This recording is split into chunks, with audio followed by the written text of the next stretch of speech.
if they get the seed money to start.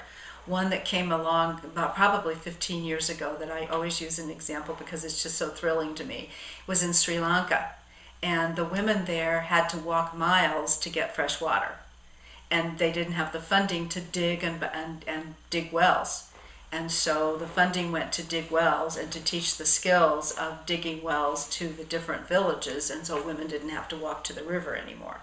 So that's one. If you take some of the violence against women in India, that's a program that's been going on for a number of Zanta cycles for a number of years, working with educating people about violence against women. There's a school in Afghanistan for women. When the Taliban cut off education to women, Zanta came in and opened a school there. And the Taliban allowed that? Yes. It's still going. Great. Oh, that's good. Obviously, it was put in an area that could be defended, and the families obviously supported it enough to keep it going. But those are the kinds of international projects where there is a need, and where Zanta can put in the seed money and then help it become self-sustaining when we move on to the next project. You're involved in many women's causes. Uh-huh. It was a major part of the paper that you sent me. Why is it important, both to you and to society, these women's causes? I'm a product of those late 60s and early 70s, where I remember the first time a woman said to me, and I was probably 18 years old and she was 18, and she called us women instead of girls. And I remember that vividly. It was like, oh yeah, I am a woman. I guess I'm a woman. Yeah, it was one of those life-changing experiences. And for her, it was just part of the conversation. But that I remember it all these years later, it shows the impact. It was at the time where women's studies were beginning to come into college courses, and I was able to take a couple of those and understand that there are a lot of women in history whose story has never been told. Almost none of them have been told. Not very well, those that have been, and some of them that have been told are almost caricatures. I mean, the person Betsy Ross that made the flag, excuse me, that we know so much about Betsy Ross who made a flag, versus some of the women who've made substantial contributions that we will never know their names. It hit me the same thing about how history. I was a journalism major, as I told you before, and whose quote is it that journalism really, the news today is the beginning of the history that we read in X number of years. But when I read the history of what I was taught in school, and so many people were excluded. I was at San Juan Hill in Cuba a few years ago, and when I heard the story of the Spanish-American War and realized that the American part of the Spanish-American War, that the Americans were only in it for a very short time. It was a 10-year war of Cuban independence against Spain. Well, I didn't know that. I have a master's degree. I didn't know that. I didn't know that when the United States came into that war and turned it towards a victory in a very short period of time, that the black people of southern Cuba, who were the primary people involved in the 10-year war, were not invited to the truce signing because they were black. And it's Cuba. And so the Anglos and the Americans and the Spanish were invited to the truce signing. And so again, then I begin to say, all right, well, I never learned that part. And for some reason in my head, I thought the Bay of Pigs was after the Cuban Missile Crisis. Remember, I was pretty young at the time, but in my mind, we invaded because of the missile crisis. Well, guess what? It was the other way around. So there are pieces of history that maybe I didn't learn it very well when I was in school. Maybe I missed some of those lessons. But there are a lot of things that I've learned these days as an adult by reading that weren't part of my history books.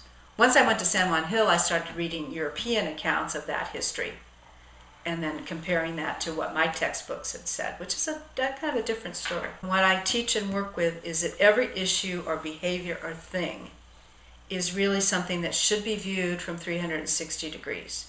And if you look at an issue and you look with a diverse group of people looking at it from a bunch of different viewpoints, if you can craft a consensus agreement that meets the needs of all those people, usually it's not a yes or no.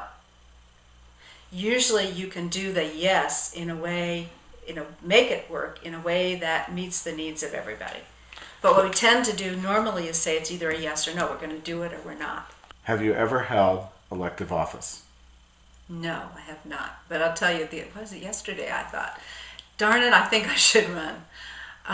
No. Why? Because I think at this stage in my life that I understand what we were talking about before, and that's the unintended consequences of some of the legislation that is a lot driven by special interests. And because I believe that all issues are a circle and that you have to balance from all points of view, not just by political party and not just by who pays or who influences you, whether it's through money or other influences to get your vote. And I'm pretty disgusted with the whole system and what we've evolved to. Are there other ways that bear mentioning that you're of service that you'd like to discuss right now before we move on? I tend to kind of jump in to things when asked. There's a song called "I'm Just a Girl Who Can't Say No," which I think was written for other reasons. But it's hard for me. I think so too. Yeah, it's hard for me to say no to things that to me are project management or that kind of thing, where I know I can help. I know I have the skills to do it pretty quickly, and it seems to me that that's a gift that I've been given that I need to share. And so when agencies, particularly in my local community, want help, let's say with a board development or a strategic plan, I think, it's not going to take me that long. I can do it. It would be helpful to my whole community if I did it. So I do those things because I can, and I have the luxury of being able to. Was there a moment when you knew that service was going to be a major aspect of your life? And if so, please describe that for me. Looking back, I know the exact moment that it became that. Okay. I grew up in a household where Dad came home from work, dinner was ready, we sat at the table together, we had dinner, and then Mom and Dad left for meetings. It was an expected thing that you did community service, that you worked on community kinds of activities in the evening.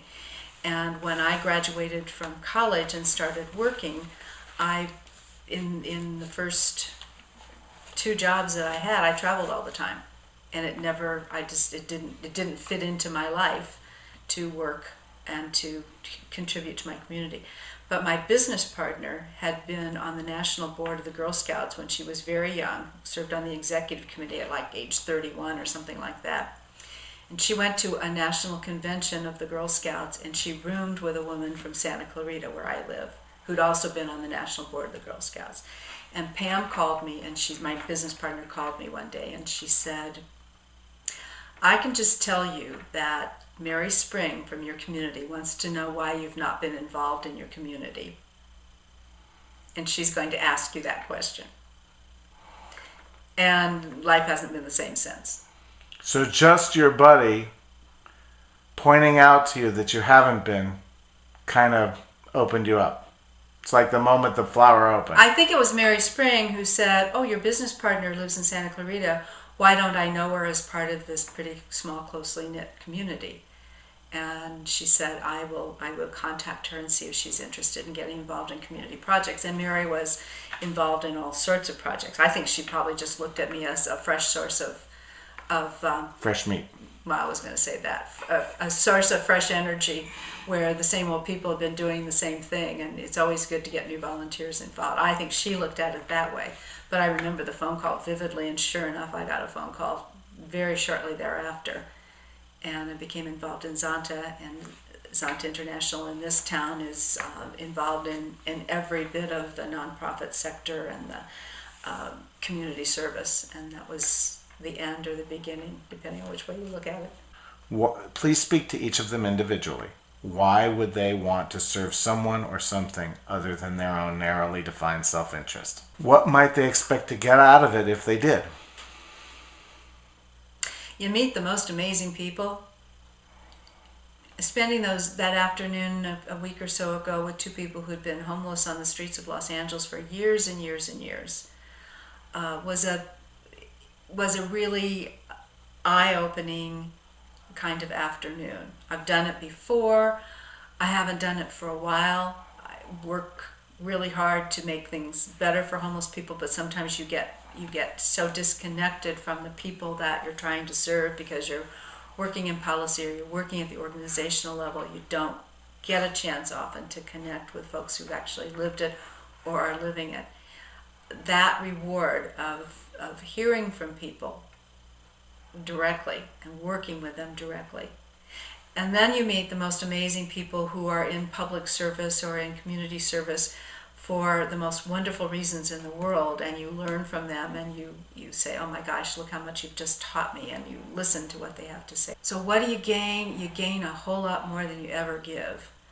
I'm going to step out of the box a little bit now. Mm-hmm. Most of the questions I've asked you are the kinds of questions that you might expect that I would ask. Let's pretend for a moment that I could give you an ironclad guarantee of success, 100%, for whatever your next project is. What would you attempt? It would be to put into place, first in the U.S. to gain the will, and then in the world, a system where people can where there's housing, enough housing to sustain people. And when people fall out of housing, it's for issues. I mean, I'm not going to solve domestic violence, and I'm not going to solve ill health, but that there's a real safety net. Don't we owe it, since we're smart enough to figure this stuff out, don't we owe it to everybody else to fix it? We know how to do it. It's not an issue of knowledge, it's an issue of will. Let's pretend for a moment that all 7 billion of us are going to watch this video. What would you say to us? Get our act together. It's as simple as that. We have to develop that will. What did Rodney King and we all have to get along. If I could give you any superpower, one that you've heard of, bending steel, X-ray vision, invisibility, whatever, or one that you invent right now on the spot, which one would you request of me? Maybe the skill of, would be forcing people. I want people to listen to each other. It's not just get along. They have to listen to each other and listen behind the words to understand the intent and the meaning. And if I could help everybody just listen to each other and not be listening from the point of view of here's a gap in the conversation that I can get my point of view in, or I can counteract yours with my arguments. But truly, in the old term of active listening, but truly listen with the intent of hearing what the person's meaning is besides the words, things would be a whole lot different. And I think that would help develop some of the will we've been talking about. What's your favorite movie? Sound of... What's your favorite book? I remember that Atlas Shrugged was a big influence on me early in my life. The Bible, The Ritual. Who are your heroes? Oh, I have so many heroes. Again, it's like movies. So Joan of Arc, she stood up and she lost her life for something she believed in. Christ, whether he was the Son of God or not, stood up for something that he believed in. And he got knocked out for it. And he got knocked out for it. And maybe a lot of people have gotten knocked out for things they believed in. But at least they had the courage to step up and stand up for what they believed in and not weasel their way out of things. Is it better to die in your warm bed when you're 86, or is it better to be murdered for standing up for what you believe in, like Dr. King? I went right to Dr. King when you said that. I believe it's better to stand up for what you believe in and help other people make changes in this world and in this human race that we are all a part of, and suffer the consequences of that. Now, having said that, and you look around my beautiful house and the life that I have, it makes me feel quite hypocritical that I have not done that. Churchill that's somebody that I look to, and the things that he was able to do to take a nation through a war. I look at Roosevelt, Franklin Roosevelt, and the things that he did, and he was roundly criticized of helping move this country out of a depression. Thank you so much for taking the time and effort to meet with me. It was fun. It's fun to kind of think and reflect on some of the questions that you ask about why I do certain things and why I'm involved in what I'm involved in. Makes me reflect when sometimes I move so quickly I don't take time to reflect about what's important. I think that's important.